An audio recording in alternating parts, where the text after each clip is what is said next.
হজরত আনাস রাদিয়াল্লাহু তাআলা আনহু বলেন, একবার রমজান মাস আসিলে হুজুর সাল্লাল্লাহু আলাইহি ওয়াসাল্লাম ইরশাদ করেন, তোমাদের নিকট একটি মাস আসিয়াছে, উহাতে একটি রাত আছে, যাহা হাজার মাস হইতে উত্তম।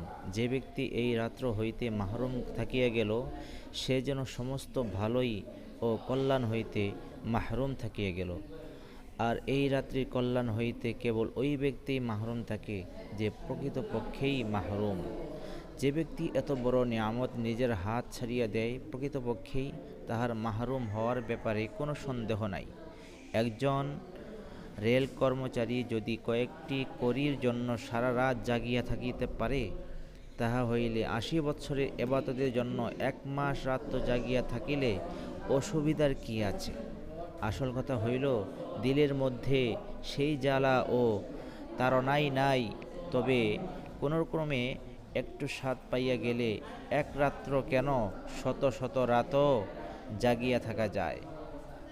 উলফত মে বরাবর হে ওফা হু কে জফা হো, হর চিজ মে লজ্জত হে আগার দিল মে মজা হো। মোহাব্বতের জগতে প্রতিশ্রুতি রক্ষা করা ও ভঙ্গ করা উভয় সমান। প্রত্যেক জিনিসের মধ্যেই মজা পাওয়া যায় যদি অন্তরে মজা থাকে। নবী করিম সাল্লাল্লাহু আলাইহি ওয়াসাল্লামের জন্য অসংখ্য সুসংবাদ ও উচ্চ মর্যাদার ওয়াদা ছিল।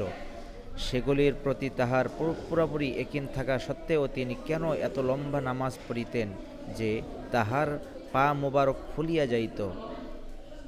নিশ্চয় ইহার কোনো কারণ ছিল। আমরা তাহারই মহাব্বতের দাবিদার হইয়া কি করিতেছি? তবে যাহারা এইসব বিষয়ের কদর করিয়াছেন, তাহারা সব কিছুই করিয়া গিয়াছেন এবং নিজেরা নমুনা হইয়া উম্মতকে দেখাইয়া গিয়াছেন।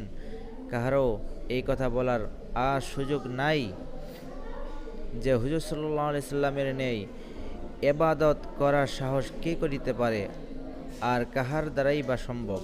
আসলে মনে ধরার ব্যাপার। ইচ্ছা থাকিলে পাহাড় খুঁড়িয়াও দুধের নহর বাহির করা সম্ভব।